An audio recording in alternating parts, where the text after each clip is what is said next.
Friends and lovers alike, how is it going? My name is Gospel Gamer and we are back on Chaos Child. And we've just gone to the Love Hotel and the door's open still. That's always good. It's very quiet, the game. I don't know why when you come out of a menu that... the sound there? There's no sound now. The sound there. And there's back to no sound. I don't understand it really, it seems a little bit odd. I'm going to slightly adjust the audio. Oh, we don't want me getting louder, do we? I don't know how this is going to sound. Oh well, that's an issue for editing me, isn't it? Anyway, the back door is open. Huh? What? I was thirsty, but I couldn't find a vending machine, so I decided to loop back inside the hotel. When I went around to the back door and opened it, then I went inside, and there was a vending machine, and I said to myself, way to go, fairies dance. And then I brought a drink, gulped it down, and then said, wait a second. What? You always get ahead of yourself. So Taku, what's the plan? I could tell that Kuruzu was glaring at me, but she didn't say anything. She couldn't say anything. Let's go together. If we pretend to be a couple, we might be able to fool them into, if it comes to that. Okay. Well, she said okay. As soon as the words were out of my mouth, Serika beckoned me to follow her. Oh yeah, gonna get laid. I did. Oh yeah.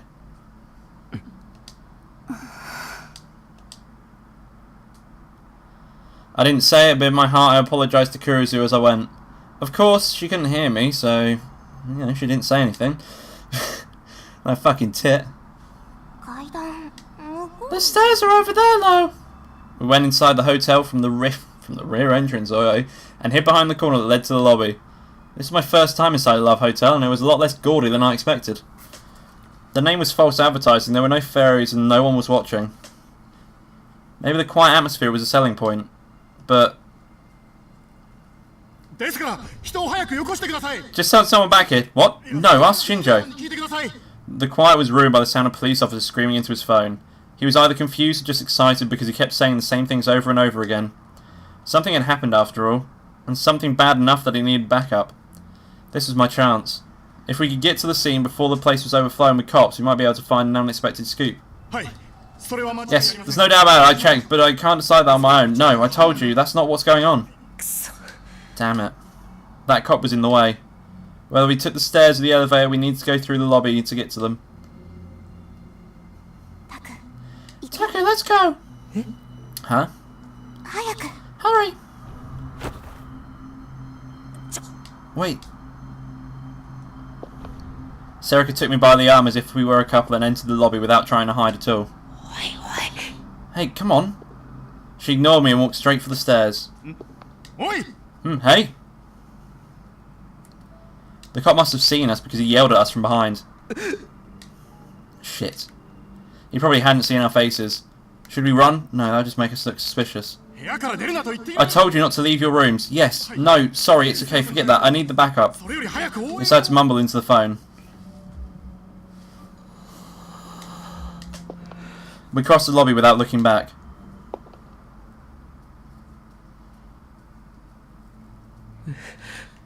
Don't do anything too crazy. Yeah, but you're right. We were able to fool him. That scared me. That was a close call. My heart was pounding so loud the noise was making me sick. Could he not tell that we were high school students? No. Even if he only saw us from behind, he'd be able to tell by our uniforms. Why didn't he arrest us? Maybe he was panicking so much he thought it never occurred to him. Okay, what's the next step? Serika, oh my god, I nearly got her name wrong. Serika let go of my arm and turned towards me. That's right. Now wasn't the time for thinking about other things. We don't know whether or not that room on the 3rd floor is what we're after, but we should start there. If that doesn't work, we try other places. Once the police backup arrives, we leave. But from the way the officer was acting, something was definitely up. We need to get photos before we go. Okay. Yeah, sure. Whatever you say. It was quiet. The policeman's voice was drifting up the stairs, but it only made the quiet seem more oppressive. Just like he said, the customers had probably been told not to leave their rooms. It was too late for it to matter now, but I was starting to feel a little scared. Come to think of it, if something had happened, maybe the killer was still here. How the fuck did I say killer? Hey Taku, you're fine with Non again, aren't you? Serika's voice was relaxed. I was grateful. I'll take any opportunity to relieve this tension. It wasn't really a fight. No, maybe it was. But you're still calling her Kurusu, right? You know, I know how you feel, but isn't there something you can do?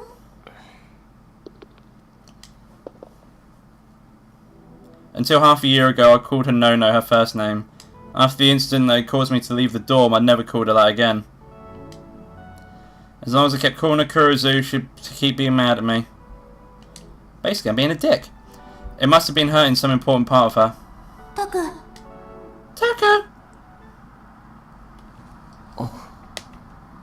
Oh. The next thing I knew, we were on the 3rd floor. Serika had gotten ahead of me at some point and was poking her head around the corner into the hallway. Nobody's here, I think. Good. I took out my phone and got ready to record.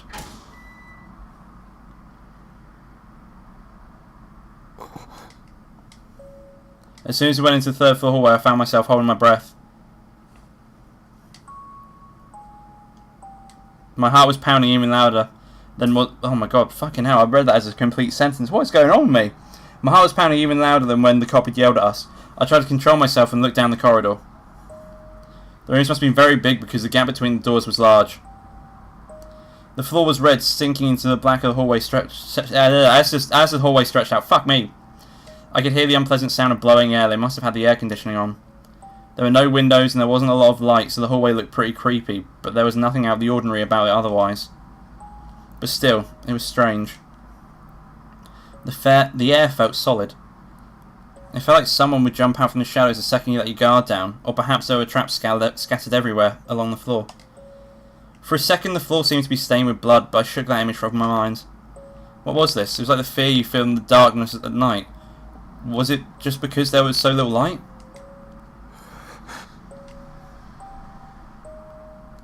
No, it was worse than that. It felt like someone was watching me, enjoying my unease. It was like they were peering into my heart. Taku! I almost jumped off the ground with a start. Huh? What's wrong? Don't just talk to me like that. You scared the hell out of me. It's nothing. Hey, isn't this kind of weird? I gestured my head down the hallway.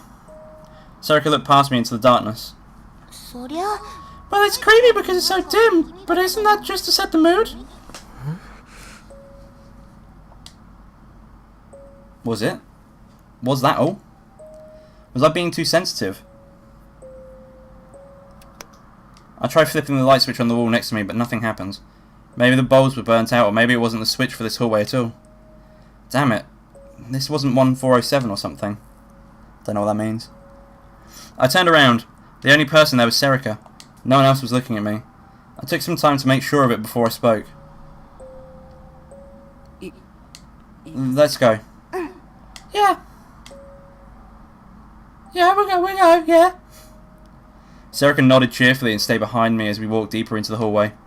I remember the location of the window I'd seen outside. It was probably deeper in the hall, the furthest one back or the one before it. It's probably one of those two. I walked as silently as I could down the long hallway towards the last rooms on the left side. With every step I took, I could feel the sensation of the hallway floor through the bottom of my heels. It was like I was being forced to think about nerves that I had never used. My body felt very tense. I didn't see any cops in the hallway. Usually they'd leave one person here at the scene. Was this the wrong floor? We reached the second to last door. Room 306. Okay. Let's go positive. I listened carefully but didn't hear anything revealing. Just a quiet rumble of the air conditioner. Is there a peephole? Come on. This is a love hotel. Oh, right. Hey, what are you... Knocking. You can't...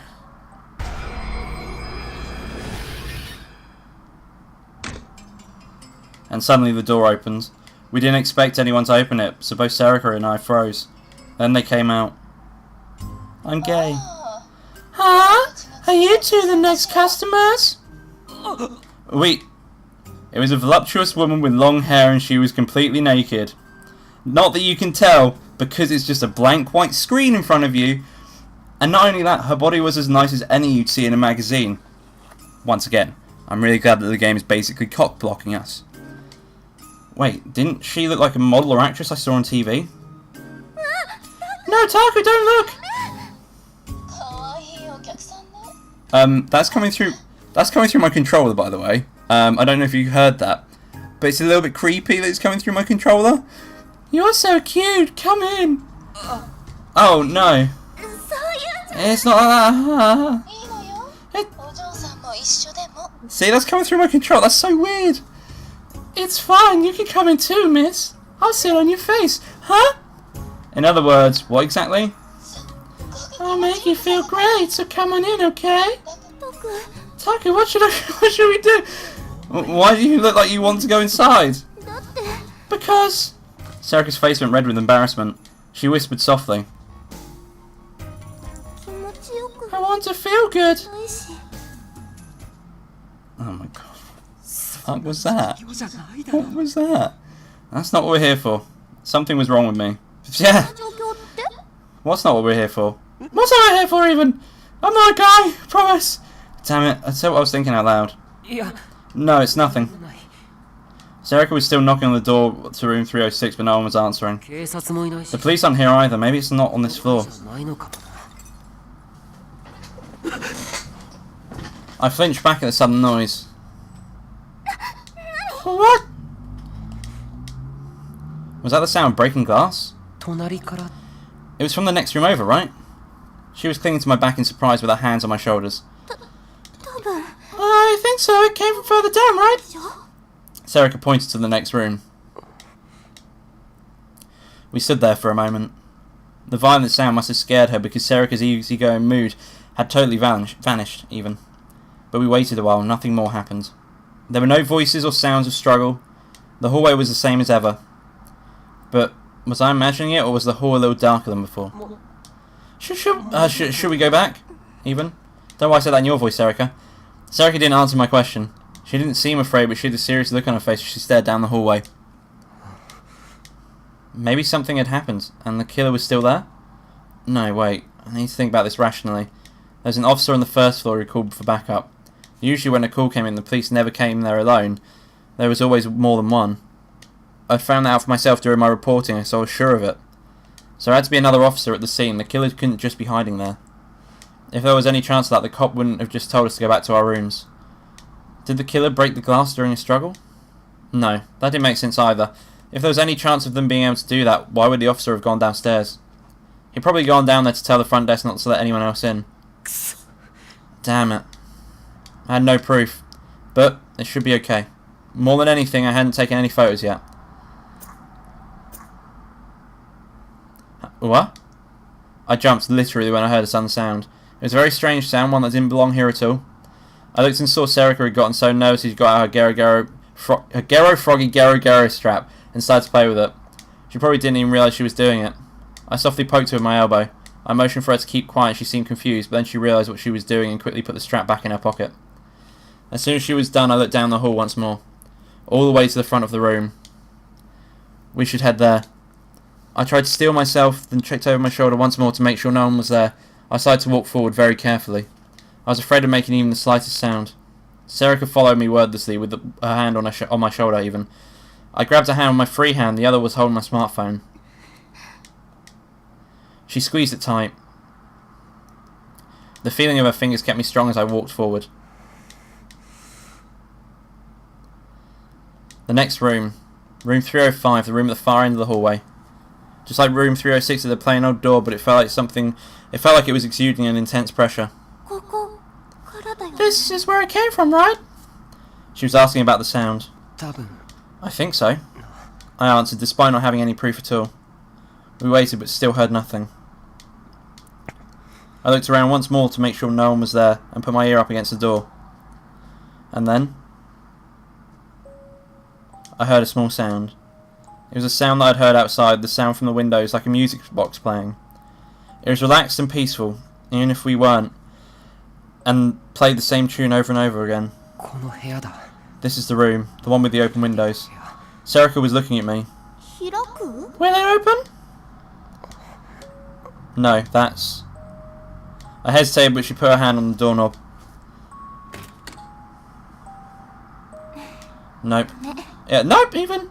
She seemed relieved, but a little upset. I knew exactly how she felt. I felt the same way. I moved away from the door. I would have liked to take some photos before I left, but...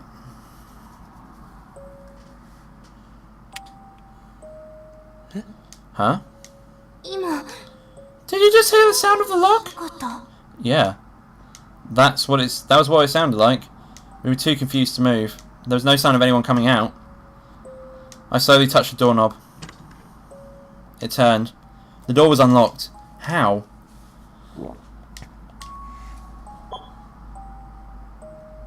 As if guided by all the strange things that were happening, I pressed the record button on my smartphone. I gripped the doorknob tighter. A voice in my head told me to stop, to go back, but it was all wiped out by the sound of the smartphone recording starting and the door slowly opening. The more it opened, the less I was able to ignore my curiosity. It felt like something besides Serika was pushing me forward as I opened the door.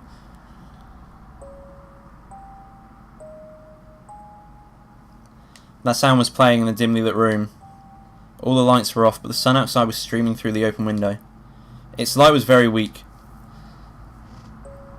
The curtain in front of me, which partitioned off a part of the room, was blocking the light. I gulped and realised my lips were dry. I ran my tongue over them to wet them a little, and then I realised my heart was pounding. The sound was so loud I thought my heart might have somehow moved up into my ears. It seemed to be beating out some bizarre rhythm, and it was making me sick. I forced myself to swallow my saliva and hoped it would keep me from throwing up. Then I took a slow step forward. I held up my phone to record what I was seeing, and then I realised something. That curtain wasn't partitioning the room. It was a bed.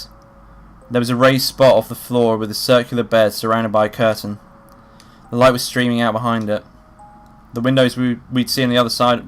The windows we'd seen were on the other side of it, and the song seemed to be coming from there as well. Crap! It was too dark. I went to flip a nearby light switch and forced myself to stop. No. I couldn't touch anything in the room. Some kind of crime must have taken place here. But I was scared to go any deeper into the darkness. My shoes made my steps loud against the floor. There was no response.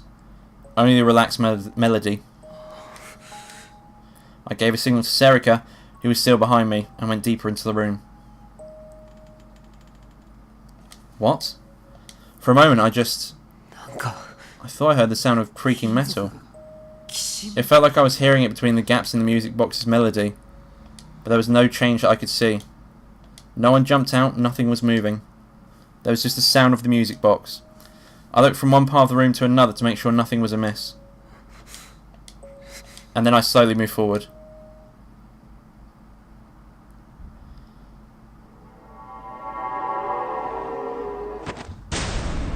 Someone was lying on the floor.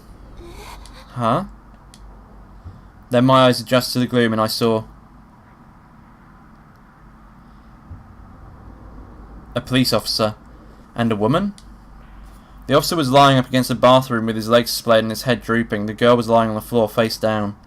They showed no sign of noticing us. No, that wasn't right. The glass behind them was shattered into 1,000 pieces. Crap. The second I understood what was going on, the hand holding the smartphone started to shake. Crap, crap, crap. I could see a little blood dripping off the police officer's head. I spun around as I heard the sound.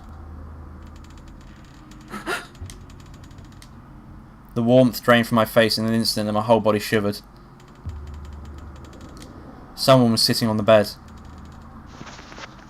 I staggered back and slammed into Serika. Let's get out of here, now. But I couldn't move. My hand was frozen as it pointed the smartphone towards whoever was behind the curtain, and it wasn't doing what I told it. Damn it. I took a step back, tripped and fell onto the floor. My lungs weren't working right. The silhouette moved a little and I flinched. No, it didn't move. The bed was rotating. Whoever was behind the curtain showed no sign of noticing us. They didn't budge an inch. What the hell is going on here? And I think this is a good place to end the episode. If you like this video, don't forget to leave a like in the section below. If you want to see more of this, and do subscribe to the channel as I upload every day. So thank you all for watching. I'll see you next time. Bye bye.